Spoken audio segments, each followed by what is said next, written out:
So you'll hear people talking about the high cost of this municipal exploration that we're doing. I'm here to tell you it's not a very high cost at all.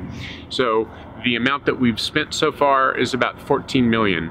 The amount that we would spend for the next steps doing the engineering and the separation work would be 16 million. That totals up to about $30 million, which is less than 1 year's profits that are taken out of our community every year.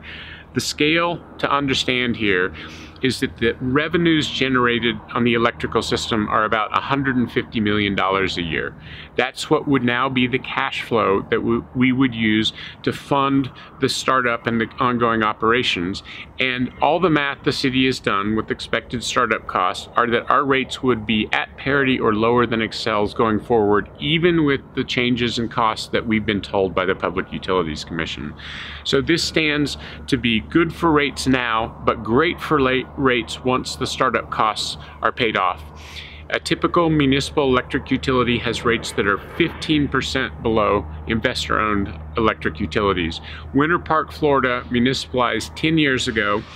Their reliability is already much higher and their rates are lower than the investor-owned utility that they separated from.